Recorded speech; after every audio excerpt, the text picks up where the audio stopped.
शारदा शारदाम्भोजवदना वदनाम्बुजे सर्वदा सर्वदास्माकं सन्निधिं क्रिया। कभी कभी एक सोच मन में आती है, मछलियों को कोई तैरना नहीं सिखाता, बंदरों को कोई कूदना नहीं सिखाता, वनराज सिंह को कोई ऐसा नहीं पढ़ाता कि तुझे शिकार कैसे करना चाहिए, मृगया कैसे करनी चाहिए, पक्षियों को कैसे उड़ना चाहिए। इसको स्कूल कहाँ पर हो तो पता नहीं है। एकमात्र मनुष्य ऐसा प्राणी है जिसके बच्चों को पढ़ाने के लिए स्कूल होती है, शिक्षा दी जाती है। शिक्षा की कितनी परंपराएं, कितनी एजेंसियां, शिक्षक, स्कूल चलाने वाले मैनेजमेंट के लोग, सरकार का तंत्र, ये सब मिलाकर एजुकेशन देते हैं। और बाद में कहा जाता है कि हमारी शिक्षा की पूरी सिस्टम निष्फल गई है।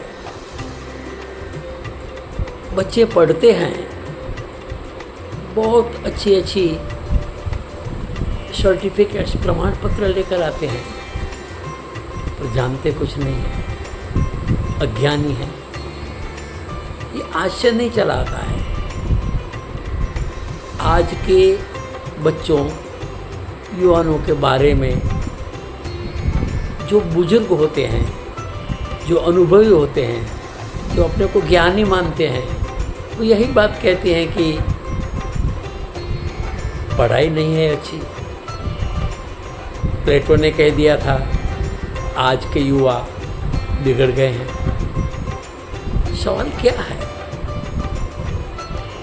प्राचीन काल से गुरुकुल पद्धतियों से, आश्रमों से शिक्षा चली आती है। जब जब सत्ता परिवर्तन होता है, कोई नया राजा आता है तो वो अपनी परंपरा शुरू करता है। भारत में बहुत सी अच्छी यूनिवर्सिटियाँ शुरू हुई। भरत के पुत्र रघुवंशी राम के भाई भरत के पुत्र तक्षक ने तक्षशिला शुरू की थी। नालंदा है, वल्लभी है, बहुत सी पुराने नाम हैं यूनिवर्सिटियों के जिनका बड़ा नाम है।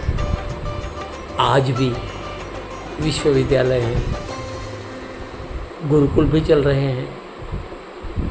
शिक्षा के लिए बहुत बड़े बड़े अवार्ड दिए जाते हैं।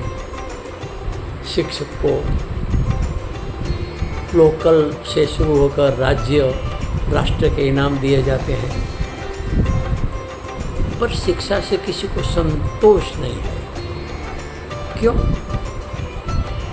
क्योंकि हमेशा समाज की अपेक्षाएं ज़्यादा होती है। समाज को जो चाहिए वो शिक्षा नहीं दे पाती है, या तो शिक्षा जो दे पाती है वो समाज को स्वीकार नहीं है। चलता रहता है, फरियादें होती रहती है, बहुत से आक्षेप होते रहते हैं। शिक्षा में भी करप्शन हो गया है। अब तो शिक्षा को धंधे के साथ, जॉब के साथ, नौकरी के साथ जोड़ा गया है। इतना क्वालिफिकेशन हो, इतना पढ़ा हो तो इस जॉब के लिए ये बच्चा, ये लड़का या लड़की उपयुक्त है। अब होता क्या है, हजारों बच्चे पढ़कर परीक्षाएं देते हैं। दूसरी परीक्षाएं, एग्ज़ाम तो ठीक है, जॉब की परीक्षाएं देते हैं, बहुत कम को जॉब मिलती है। यानी कि जॉब, योग्यता और शिक्षा, तीनों में कहीं संतुलन दिखाई नहीं पड़ता है। क्यों? क्योंकि इसके लिए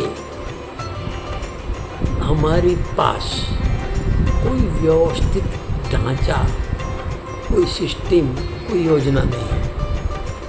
उदाहरण से देखते हैं, कभी कभी बच्चे को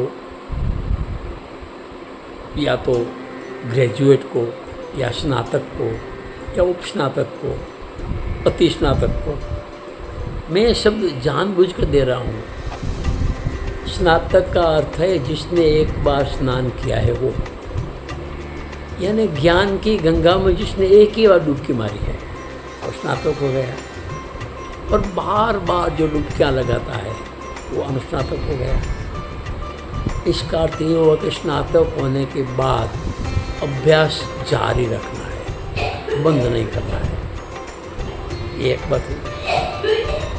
अब जब परीक्षाएं होती है तब बच्चे को कभी कभी 35 कभी 40 मार्क्स पर उत्तीर्ण किया जाता है।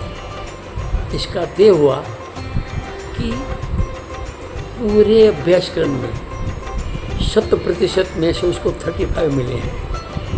इसका ये हुआ कि 65 तक का नॉलेज इसके पास नहीं है, क्योंकि 100 तो किसी को आने वाला नहीं है।